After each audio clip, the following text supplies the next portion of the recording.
Salam. Bazar iqtisadiyyatı bizim həyatımıza çoxlu yeniliklərlə yanaşı, yeni cinayətlər də gətirdi. Məsələn, əvvəllər biz Reketin muzlu qatili nə olduğunu bilmirdiksə, indi artıq biz bu sözləri eşidəndə heç də təəccüblənmirik. Əgər əvvəllər insan həyatı qiyməti olmayan bir şey idisə, indi artıq hər adamın var dövlətindən, tutduğu vəzifəsindən asılı olaraq öz qiyməti var. Pulu olanın qiyməti baha, olmayanın qiyməti ucuzdur. Bir neçə il əvvəl populyar olan ataların ac ol kişi ol misalı artıq tarixə çevrilir. İndi hamı nəyin və kimin bahasına olursa olsun tox olmaq istəyirlər. Bugün sizə həmin o yeni cinayət növündən, yəni nəyin və kimin bahasına olursa olsun tox olmaq istəyənlərdən danışacaq. 1996-cı ilin fevral ayının 11-cində 271 nömrəli məktəbin 3-cü sinif şagirdi Abiko Gorilishvili dərsə gedərkən günün günorta çağı cəmaatın gözü qabağında naməlum cinayətkarlar tərəfindən oğurlanıb. Abikonu zorla yolun qırağında durmuş VAZ 2106 markalı avtomaşına otuzdurub cinayətkarlar yoxa çıxıblar. Я, как всегда, пришла в школу где-то за полчаса до начала занятий. А это была вторая смена, то есть это происходило днем. И мне тут же по школе прошелся слух, что мальчика из вашего класса, то есть из 3 класса, насильно посадили в машину перед домом и похитили. Я не поверила. Думаю, это, наверное, просто слухи. Буквально через несколько минут прозвенел звонок на урок. Я вошла в класс и увидела, что действительно мальчика в классе нет. Я уже не стала ждать конца урока. Зашла в учительскую, позвонила к ним домой. Телефон взяла мама. Я сказала, что мальчик отсутствует в классе. Deməli, zərər çəkmiş Gorilishvili Mikhail müraciət edib bildirmişdir ki, telefonla ona zənglər olmuş və az yaşlı uşağın qaytarılması üçün ondan 150.000 ABŞ dolları pul tələb olunmuşdur.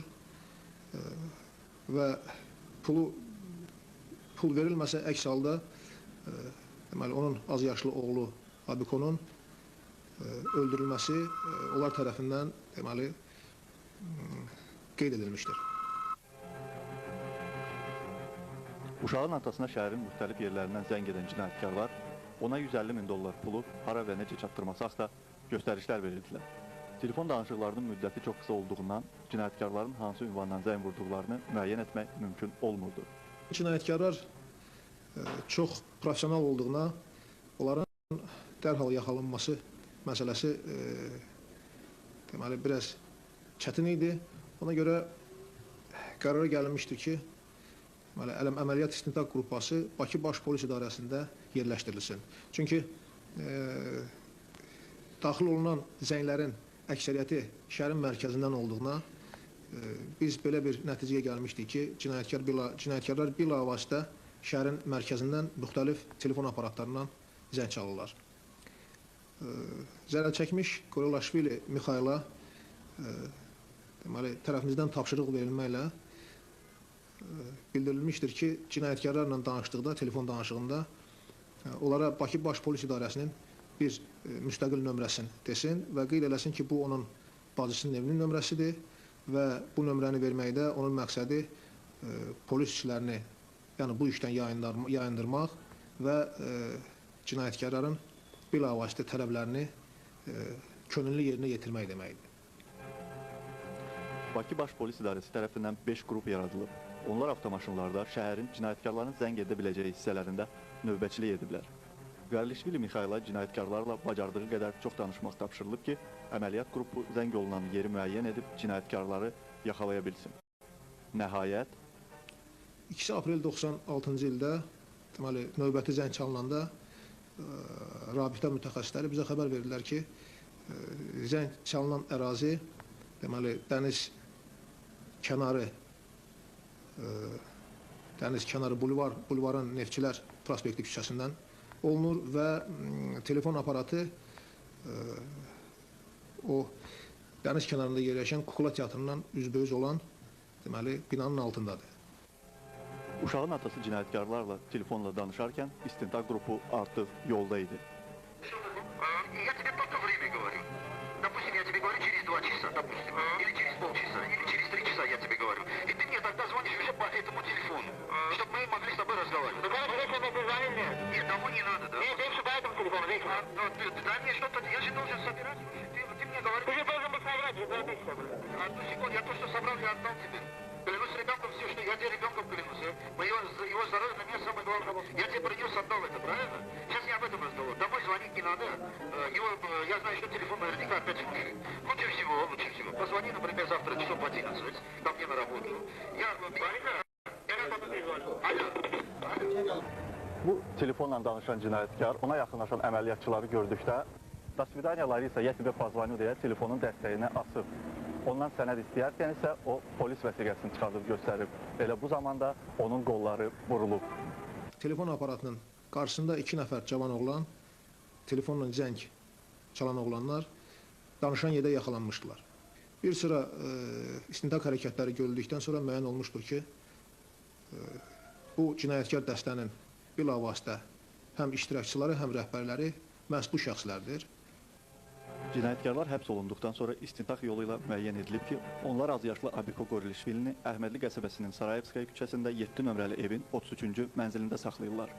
Əməliyyatçılar dərhal ora yollanıblar.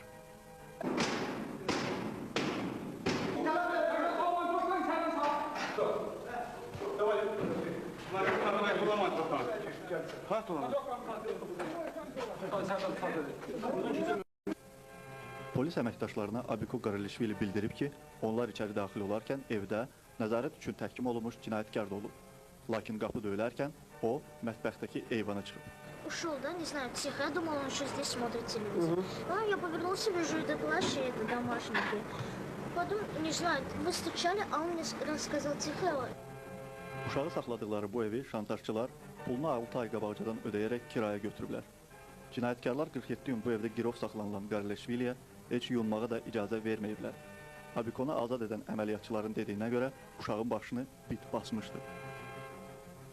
Bir aydan çox cinayətkarların dustağı olan Abiko Gorilishvilini atasına qaytardılar.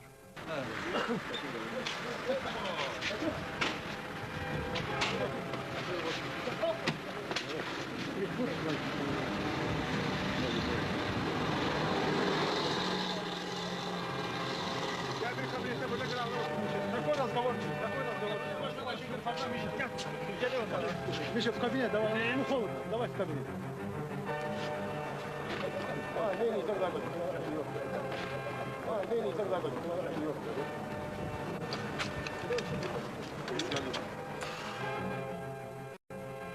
Bu əməliyyatı Bakı şəhər polis idarəsinin rəisi Məhərrəm Əliyev və Sabunçu rayonunun o vaxtki prokuroru Zakir Qaralov şəxsi nəzarətləri altında saxlayıblar.